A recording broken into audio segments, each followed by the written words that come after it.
안녕하세요. 한국은행 커뮤니케이션국 설범영 과장입니다. 지난 2021년 8월 이후 1년 6개월간 우리나라 기준금리는 3%포인트 인상되었습니다. 역사상 가장 빠르게 단행된 이번 금리 인상은 우리 경제에 어떤 영향을 미쳤을까요?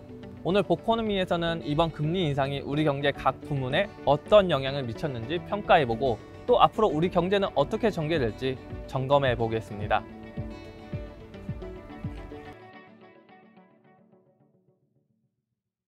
송병호 차장님, 진영태 조사장님, 안녕하세요. 안녕하세요. 한국은행 조사국 조사총괄팀 송병호 차장입니다. 안녕하세요. 한국은행 조사국 조사총괄팀 진형태 조사역입니다. 미국을 비롯한 주요국도 그렇고 우리나라도 그동안 전례 없는 금리 인상을 단행해 왔습니다. 그런 가운데 최근의 경제 상황에 대한 평가도 엇갈리고 있는데요. 차장님, 우선 이번 금리 인상기가 과거와 달리 이례적인 특징이 있는지 이 부분부터 짚어보면 좋을 것 같습니다. 이번 금리 인상기 어떤 특징이 있을까요? 네, 크게 세 가지 정도로 요약할 수 있는데요. 먼저 이번 금리 인상은 팬데믹 정상화 과정에서 이루어졌기 때문에 과거와 다르게 부문 간 경기 흐름이 차별화되는 특징이 있습니다.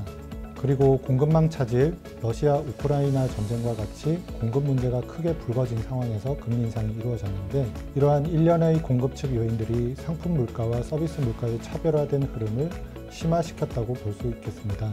또 미국과 다르게 국내 노동시장에서 나타난 특징이 있는데요.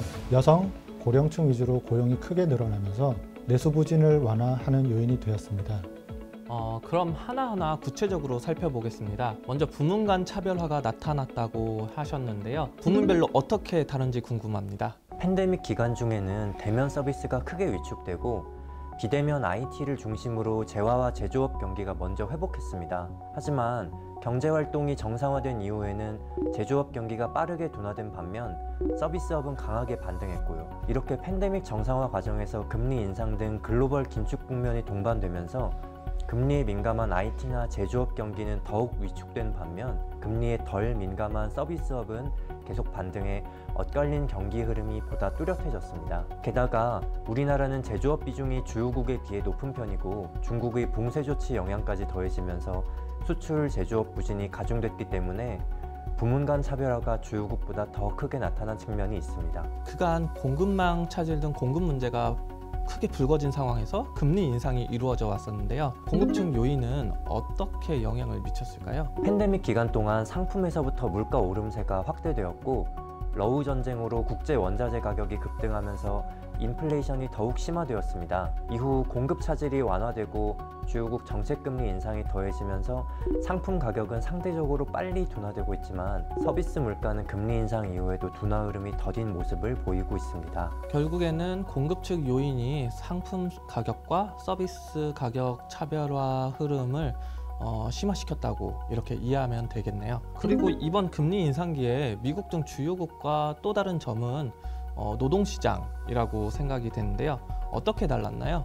미국의 경우 팬데믹 이후 노동 공급 부족이 물가 상방 압력으로 작용했습니다. 그런데 우리나라는 여성과 고령층을 중심으로 노동 공급이 구조적으로 늘어나면서 서비스 부문의 일자리를 채웠기 때문에 팬데믹 이후 주요국과 같은 노동 공급 부족을 겪지 않았고 임금 상승으로 인한 물가 상방 압력도 미국보다 그리 높지 않았습니다. 이 점이 소득을 개선시켜 내수 부진을 완화하는 요인으로도 작용했고요. 지금까지 이번 금리 인상기의 특징을 살펴봤는데요.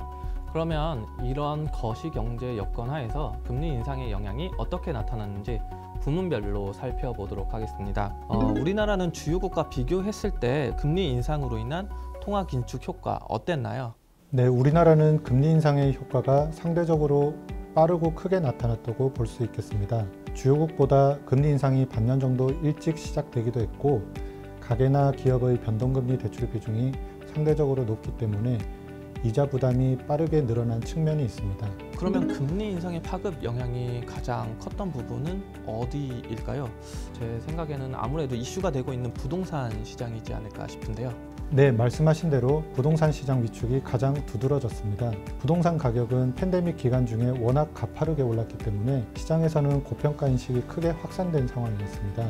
금리 상승으로 자금 조달 부담이 커지자 주택 수요가 급감했고 이는 주택가격 하락과 미분양 급증으로 이어졌습니다.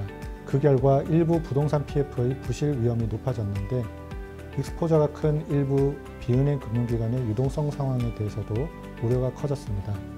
또한 금리 인상으로 인한 가계나 기업 등 충격도 만만치 않았을 것 같습니다. 먼저 기업 같은 경우에는 금리 인상의 충격에 어떻게 대응하고 있나요? 제조업을 중심으로 국내 기업은 팬데믹 기간 중에 영업이익을 많이 축적했고 현금성 자산도 늘었는데요.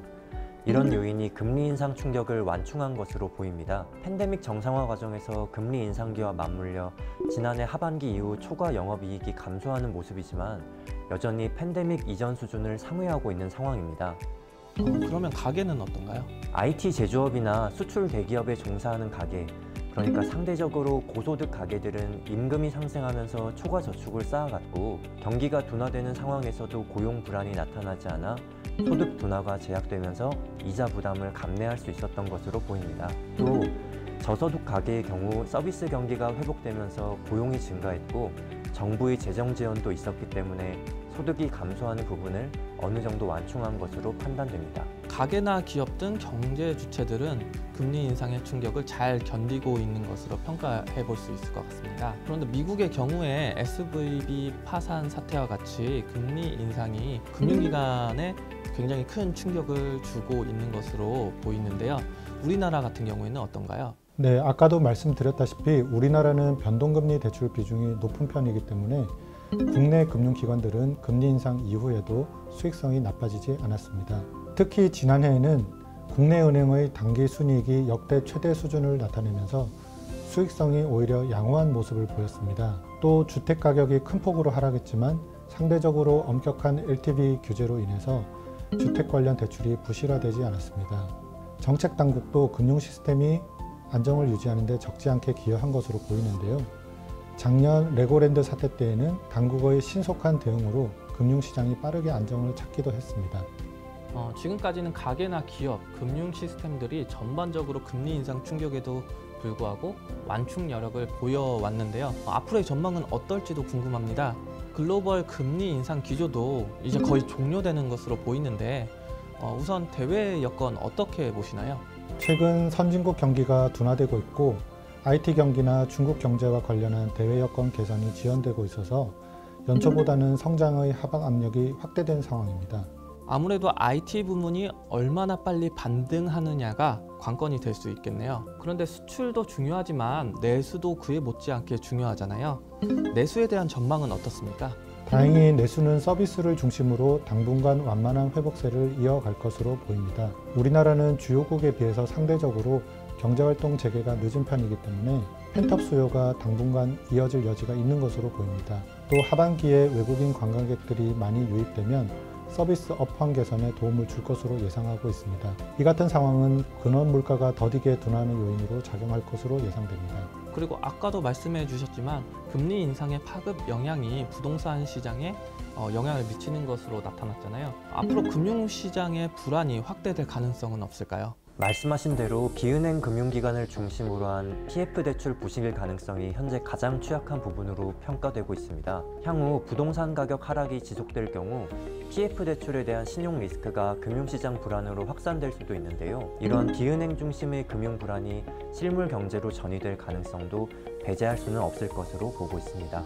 또 그간 여성, 고령층 중심의 고용 확대가 금리 인상으로 인한 경기 부진에도 불구하고 가계 소득을 유지하는 데 기여를 해왔다고 이렇게 말씀해 주셨는데요. 그러면 향후에도 우리 고용시장이 이런 역할을 계속할 수 있을까요? 최근의 노동시장을 보면 산업별로는 상대적으로 생산성이 높은 제조업 취업자 수가 감소하는 반면 생산성이 낮은 대면 서비스업에서 고용이 증가했습니다. 연령별로는 고령층을 중심으로 취업자가 늘었고요. 그간 이런 노동시장의 특성이 부정적 영향을 완충하는 요인으로 작용한 건 사실이지만 중장기적인 관점에서 보면 우리 경제 전체의 노동 생산성이 하락할 우려가 있습니다. 또 영업이익을 이자 비용으로 나눈 이자 보상 비율이 3년 연속 1 미만인 기업을 한계 기업이라고 하는데요. 돈을 벌어도 이자조차 갚지 못하는 상태의 기업을 말하죠. 이런 한계 기업의 비중이 점차 증가하고 있는 점도 기업 생태계의 역동성을 하락시킬 수 있습니다. 마지막으로 정책적인 측면에서 어떤 노력이 필요할까요? 네, 우리 경제 상황을 종합적으로 평가해 보면 경기와 금융 안정 리스크가 있는 상황에서 인플레이션 리스크도 계속되고 있다고 볼 수 있겠습니다. 또 대내외 여건의 불확실성도 매우 높은 상황입니다. 이러한 점을 감안하면 향후 거시 정책은 입수되는 데이터를 통해서 경기, 물가, 금융 안정 리스크를 면밀히 점검하면서 운용해 나갈 필요가 있습니다. 또 우리 경제 주체들이 당초 우려했던 것보다는 금리 인상 충격을 감내해 왔지만 우리 경제의 강한 복원력과 성장 잠재력을 반영한 결과라고 보기는 어렵습니다. 그렇기 때문에 신성장 산업 육성과 같이 좀 더 긴 시기에서 구조개혁에 대한 노력도 강화할 필요가 있을 것 같습니다. 오늘은 금리 인상 이후에 우리 경제 상황을 평가하고 시사점까지 짚어봤는데요. 송병호 차장님, 진영태 조사님 감사합니다. 오늘 영상에 대한 자세한 내용은 한국은행 홈페이지의 경제전망 보고서 핵심 이슈에서 다시 확인하실 수 있습니다. 시청해주셔서 감사합니다.